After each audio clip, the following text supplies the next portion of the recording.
Selamat pagi bersama saya Cindy Raja.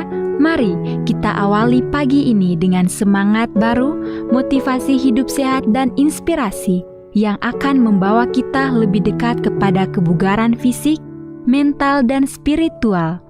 Perubahan kecil dalam hidup kita hari ini bisa menjadi langkah besar menuju umur panjang yang penuh kebahagiaan.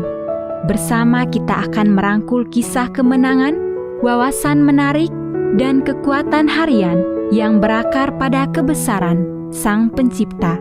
Tetap bersama kami di program Renungan Pagi, di mana setiap kata adalah dorongan untuk hari yang lebih baik. Kita mulai pagi ini dengan syukur dan harapan menuju hidup bugar selamanya. Ditulis oleh Kai Kusma bersama Pendeta Denny Kanajo. Selamat mendengarkan. Shalom, selamat pagi para pendengar yang diberkati oleh Tuhan dimanapun Anda berada saat ini. Kita akan sama-sama mendengarkan firman Tuhan melalui audio Renungan Pagi. Pada tanggal 30 Mei 2025 dengan judul Kesaksian Abad ke-19. Sebelum kita melanjutkan bacaan renungan kita pada pagi hari ini, kembali saya mengajak semua para pendengar yang setia untuk berdoa bersama-sama. Bapa kami yang bersemayam di dalam takhta kerajaan sorga, terpujilah nama-Mu ya Tuhan pada pagi hari ini.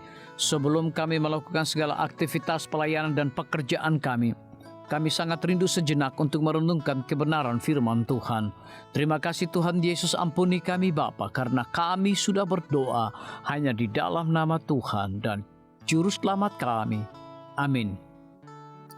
Ayat inti kita terambil di dalam Mazmur 40 ayat yang ke-9, demikian firman Tuhan. Aku suka melakukan kehendak-Mu ya Allahku, Taurat-Mu ada dalam dadaku. Mari kita ikuti penjelasannya. Epidemi difteri sedang berkecamuk.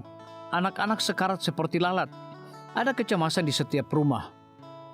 Meresepkan obat-obatan seperti arsenik adalah hal biasa. Farmers dan Winners Journal menerbitkan apa yang disebut pengobatan. Ambil lalat Spanyol, tumbuk dan campur dengan terpenting Venesia. Oleskan itu pada selembar kain lembut dan ikatkan pada tenggorokan, yang akan mengangkat lepuh dan segera menghilangkan penyakit itu dari tenggorokannya. Tahun 1862.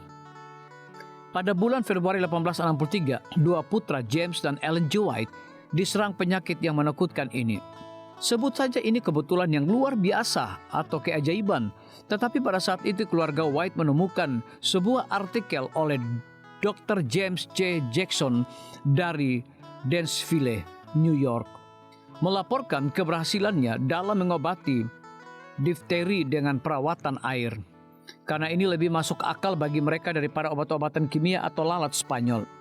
Mereka dengan cermat mengikuti arahan Dr. Jackson dan anak-anak itu sembuh. Sedihnya, meskipun keluarga White berhasil memanfaatkan air untuk mengobati difteri 10 bulan kemudian, mereka mengandalkan praktik medis umum ketika putra sulung mereka, Henry, menderita pneumonia. 8 hari kemudian dia meninggal. Mereka telah memesankan buku Dr. Jackson dan menjelaskan pengguna metode rasional. Tetapi keluarga White terlalu sibuk berpergian, menulis dan berbicara untuk membuka dan membaca buku tersebut. Pada bulan Februari 1864, putra mereka, William, menderita pneumonia. Dia sangat sakit sehingga dia meninggal. Keluarga White dihadapkan pada dilema yang bisa mengakibatkan hidup atau kematian pada anak mereka. Mereka memutuskan untuk merawatnya sendiri dengan air dan doa. Selama 7 hari, 7 malam mereka terus menggunakan air untuk mengompres kepalanya dan mengganti kompres pada paru-parunya dan berdoa tanpa henti. Pada hari kelima dia batuk darah. Malam itu orang tuanya sudah sangat lelah, sehingga mereka meminta orang lain untuk melanjutkan perawatan sementara mereka coba untuk tidur. Tetapi Allen sangat cemas sehingga dia tidak bisa tidur karena merasa napasnya tertekan. Dia membuka pintu menuju sebuah aula besar dan langsung merasa lega dan pergi tidur.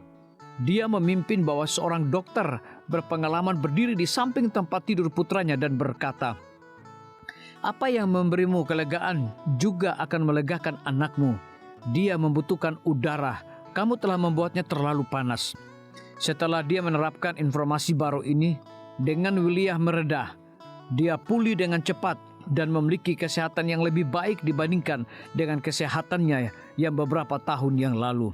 Ya Tuhan, terima kasih atas air jernih dan udara segar, serta pengetahuan yang kami miliki hari ini tentang bagaimana menggunakannya untuk melawan penyakit.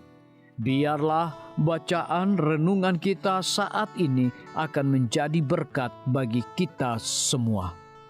Kembali saya mengajak semua para pendengar yang setia untuk berdoa bersama-sama. Bapa kami yang bersemayam di dalam takhta kerajaan sorga, terima kasih Tuhan Yesus. Oleh karena firman-Mu pada pagi hari ini memberikan berkat dan kekuatan rohani bagi masing-masing kami. Pada saat ini hamba berdoa untuk pemerintah kami. Tuhan memberkati Bapak Presiden bersama dengan wakil, para menteri dan seluruh stafnya, Bapak Gubernur bersama dengan wakil, Bapak Bupati bersama dengan wakil, Bapak Wali Kota bersama dengan wakil, camat dan seluruh stafnya, kepala desa, lurah, RT, RW, dimanapun mereka berada saat ini. Kiranya Tuhan lindungi mereka, pelihara mereka, curahkan hikmat dan pengetahuan sorga kepada masing-masing mereka, agar mereka dapat menjalankan roda pemerintahan boleh sesuai dengan amanah dan titah daripada Tuhan sendiri. Pada pagi hari ini kami juga berdoa untuk para tim medis.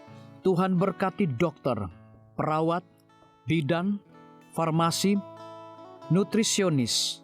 Kiranya hikmat dan pengetahuan sorga, roh dedikasi yang tinggi, roh kelemah lembutan Tuhan berikan kepada masing-masing mereka, agar mereka dapat memberikan pelayanan yang terbaik bagi setiap pasien yang membutuhkan pelayanan mereka setiap hari.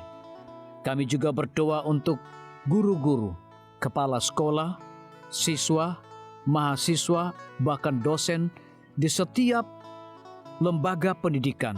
Kiranya hikmat dan pengetahuan sorga Tuhan berikan kepada masing-masing mereka, agar mereka dapat mendidik setiap anak-anak untuk memiliki karakter Yesus Kristus.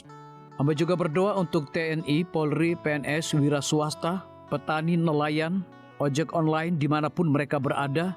Kiranya berkat dan sukacita sorga Tuhan juga berikan kepada masing-masing mereka, agar mereka juga menjadi saluran berkat bagi sesama manusia.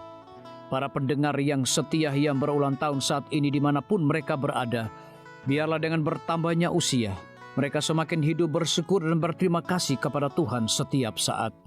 Yang berada di dalam kebimbangan, ketidakpastian hidup, Tuhan berikan iman yang teguh dan pengharapan, agar mereka tetap percaya akan janji Tuhan setiap hari. Terima kasih Tuhan Yesus, dengarlah segala doa dan permohonan kami Bapa, dan mau mengampuni segala dosa kami, karena kami sudah berdoa hanya di dalam nama Tuhan Yesus, Juru Selamat kami.